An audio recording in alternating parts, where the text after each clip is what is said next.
pandemic. Making connections to the world. Empowering language on humanity. Let's bring the world of learning in one channel. Welcome to Business Combinations English TV. Good day everyone! I'm Sir Neil, your grade 9 English teacher. Our topic for today will be all about employing appropriate communicative styles. This lesson focuses on the use of different communication styles for various situations. This also deals with the speech styles portraying how a language is characterized in terms of degree of formality. These styles include casual, formal, consultative, prosen, and intimate. And for the most essential learning competency, we have employ the appropriate communicative style for various situations: intimate, casual, conversational, consultative, and prosen. And the objectives of our lesson will be distinguish types of communicative style.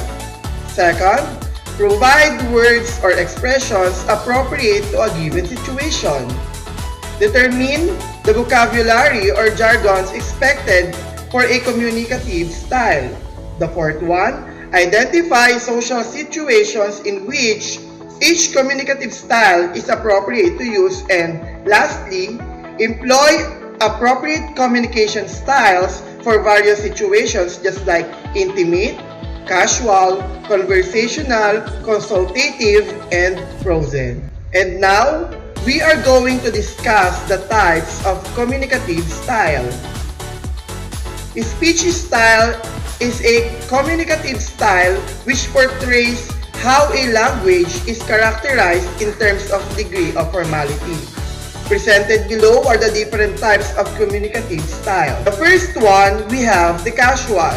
This is an informal language used by friends and peers. Slang, vulgarities, and colloquialism, informal contractions just like ain't, dunno, and gonna are normal in this type of speech style. This uses group language so only members of the group can understand it. Here, nicknames are used in addressing one another. For examples, everyday conversation with buddies or friends. Another one, a personal message and a personal email. We also have the blogs, tweets, letters to a friend, and also the phone calls. The next one, we have consultative. This is used in semi-formal communication where sentences tend to be shorter and spontaneous. It happens in two-way participation. It uses unplanned speech. This is the normal style for speaking to strangers or persons who are neither acquaintances nor friends nor relatives. For example, we have regular classroom discussion.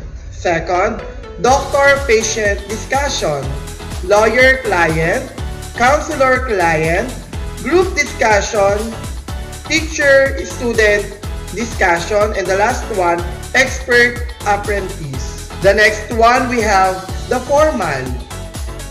Formal speeches are straightforward speeches. It is used in speaking to large group and it is impersonal in nature. The speaker must frame whole sentences ahead before they are delivered. It avoids using slang terminologies and uses formal English.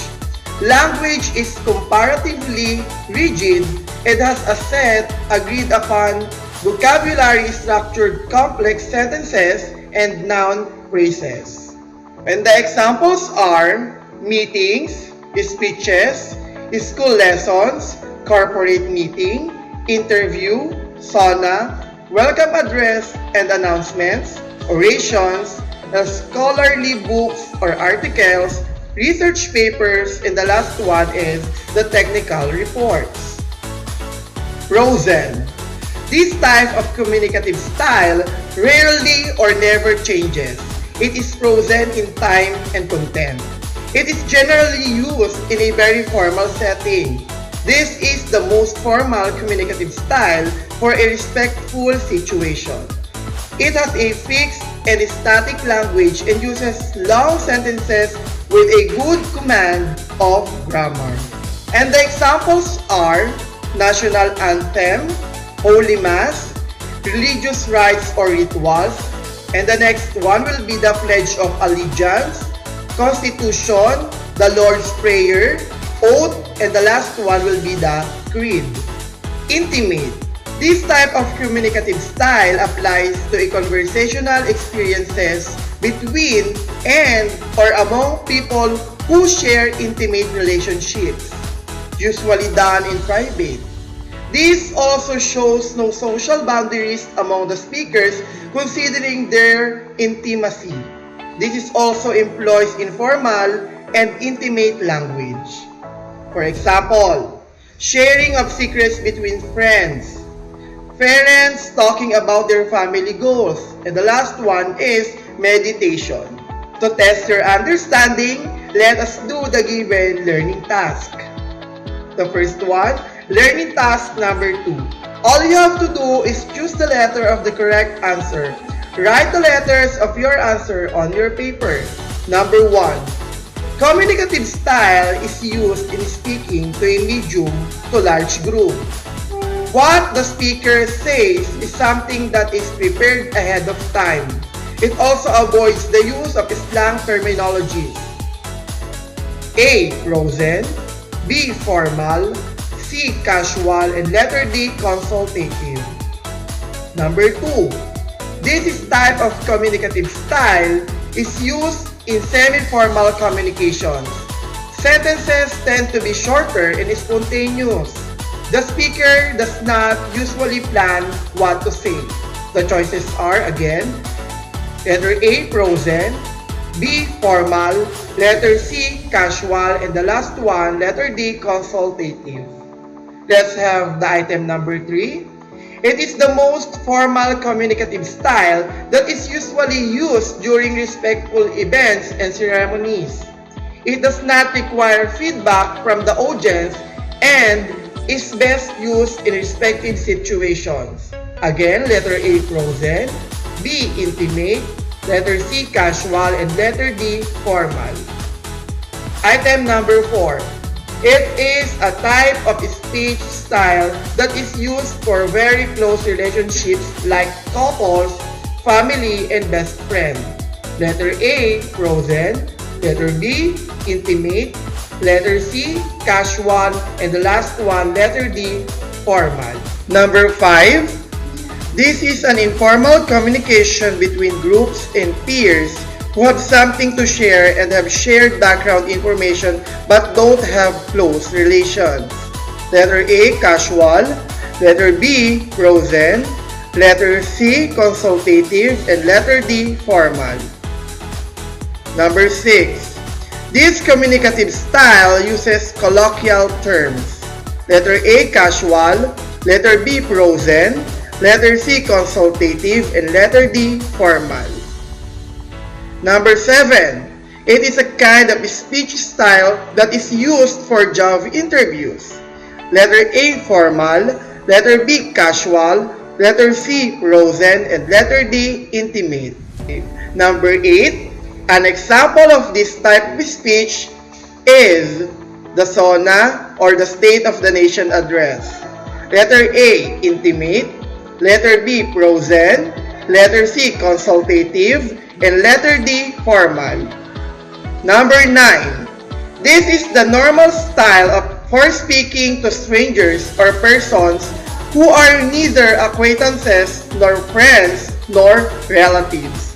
Letter A, casual, letter B, frozen, letter C, consultative, and letter D, formal. Number 10. Family sharing ideas uses this type of speech style. Letter A, intimate, letter B, frozen, letter C, consultative, and the last one, letter D, formal. Number 11. This uses group language so only members of the group can understand it. Letter A, casual, Letter B, frozen. Letter C, consultative. And letter D, formal. Number 12. Counselor and client uses this type of speech style. Letter A, casual. Letter B, frozen. Letter C, consultative. And letter D, formal. Let's have number 13.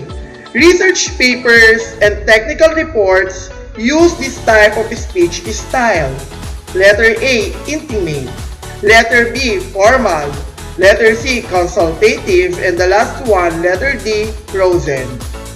Number 14. It is frozen in time and content. Letter A, formal. Letter B, intimate. Letter C, frozen. And letter D, consultative. Number 15. It is characterized with complete absence of social inhibitions. It is usually done in private. A, consultative. B, frozen. Letter C, casual. And letter D, intimate. Now, we will be having the learning task number 3. Answer the questions below and write your answers on your paper. The first one, what are the different types of communicative style? Number 2, we have, what vocabulary or language is employed in each type of communicative or speech style? Number 3, how important is knowing what speech style is used in any situations, place, or person? Now, we will be having the learning task number 4. Identify which style is referred to by each picture below. Write the letters of your answer in your paper. It can be casual, letter B, consultative, letter C, formal, letter D, frozen, and the last one, letter E, intimate. And here is the first picture.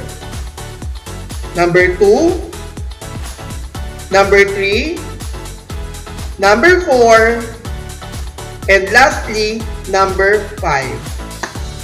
And for the last activity for this topic, we will be having the learning task number 5. All you have to do is copy and identify the type of speech style appropriate for the following situations by choosing from the pool of words below.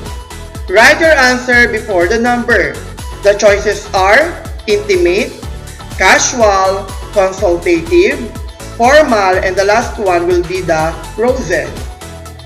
Number 1, talking to your friend by a messenger.